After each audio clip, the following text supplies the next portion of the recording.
Welcome to the first episode of our Burgundy Parts Unknown show.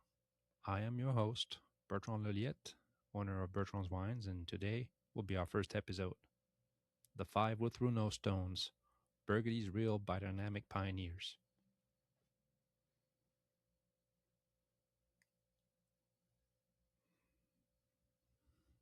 Here's a quick test for you. Name a Burgundy domain associated with biodynamic viticulture. I would bet money you said Leroy, Leflèvre, maybe Lafon or Drouin. You're not wrong that those names matter, but you're about a decade too late. Here's the story everyone tells. Sometime around 1990, a handful of Burgundy's biggest, most prestigious domains got curious about biodynamic.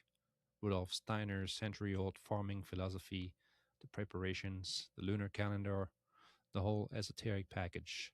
And because they were famous, because critics listened to them, biodynamic went from fringe to fashionable almost overnight.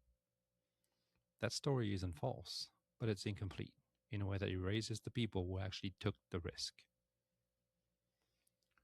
Because by the time La Louise-Leroy, Dominique Lafon, and Anne-Claude Leflèvre got interested around 1989, 1990, a small group of vignerons had already been farming biodynamically for a decade, quietly, without prestige, without buyers who cared. In some cases, while their neighbors were openly mocking them. 5 names you've probably never heard. So who actually planted the seed? Jean-Claude Rateau, for one, in Beaune, is generally credited as the starting point. 1979, he was a teenager, frustrated that his viticulture classes at the Beaune Wine School were essentially chemistry lessons, when he stumbled onto an article by Xavier Florent, who was then the French National Biodynamic Advisor. Florent was writing about Botany, this idea of understanding a plant in its totality, not as a chemical input-output system. Rateau was 16. He didn't fully understand it, but something about hearing plants discussed with that kind of intimacy stuck with him. He trained with growers already practicing biodynamic in the southern Beaujolais, and then, in 79, he planted the first biodynamic vines in Côte d'Or. Not far behind, Thierry Guillot in Saint-Romain started in 1986. A chain of coincidences, really. New German neighbors who happened to be biodynamic growers, a conference on biodynamic in Beaune, and a meeting with Rateau himself. Guillot eventually left winemaking entirely in 2004 to build an educational garden near Lyon. Then there's Didier Montchauvet, who calls himself the scientist of the group. He came to biodynamic through a fairly rigorous chain of logic while training as an enologist. Dynamized water, microdosing, and a growing conviction that homeopathy and biodynamic were operating in the same underlying principle. He taught biodynamic courses for a decade at Beaune's Agricultural School before ever running his own full vines full-time. Emmanuel Giboulot is the one true second-generation biodynamist in the group. His father converted their farm as early as 1970. Emmanuel didn't discover biodynamic. He was, in his own words, weaned on it. And finally, Dominique Durand, who started with nothing, quite literally. No vines, no client base, just a patch of abandoned land in Saint-Aubin. He pieced together parcel by parcel, starting in 1989. He became the group's radical on the cellar side, committing to sulfur-free winemaking as early as 1990, decades before natural wine was a marketing category. So why does this collective part matter so much?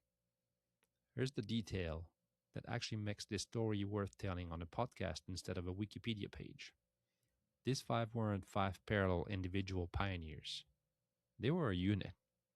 They built compost together.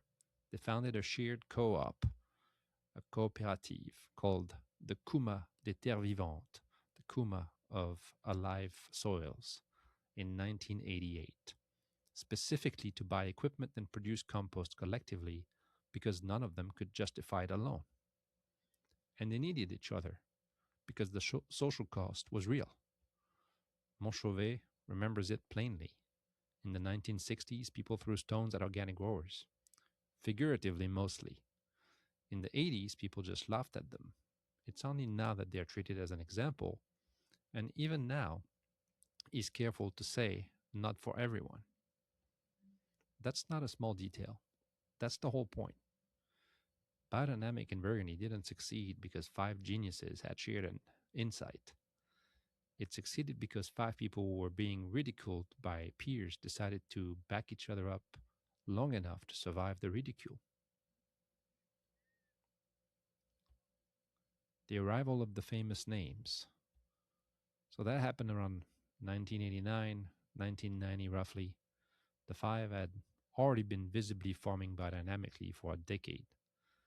A handful of ambitious, well-known producers, the Leroy, Lafont, Leflèvre, the Drouin, starting paying attention, started asking questions, started converting.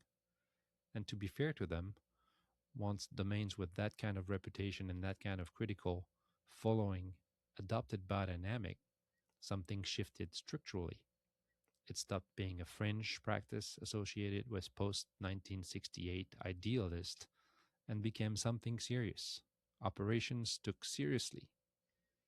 Rateau himself credits that moment as the real inflection point for wider adoption across Burgundy. But, and this is the part worth sitting with, a threshold being crossed by famous people is not the same as the threshold being created by them. The five did the unglamorous, unrewarded, decade long work of providing the method, could function in Burgundian soil, in a Burgundian climate, on a working farm that still needed to sell wine to survive. The famous names got the credit because credit tends to follow visibility, not chronology. Let's see where this landed. Today, something close to a quarter of Côte d'Or's vineyards surface is certified or in conversion to organic or biodynamic farming as of 2021, sorry.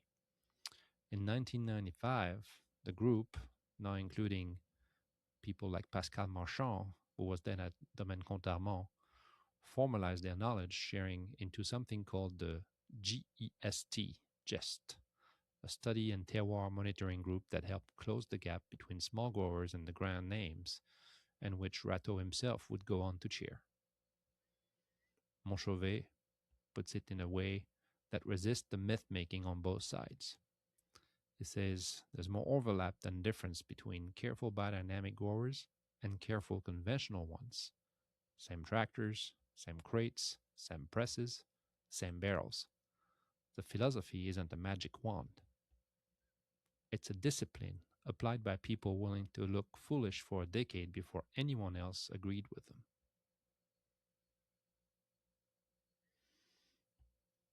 So next time someone tells you Biodynamic in Burgundy started with a famous name, you can tell them it actually started with five people nobody had heard of, throwing no stones, taking a few, and quietly proving it could be done. This is our first episode. I hope you found it useful. I hope you learned something new today. And for those of you who are not familiar at all with those producers, I hope you are going to be doing a little bit of research. Cheers, everybody. Until next time.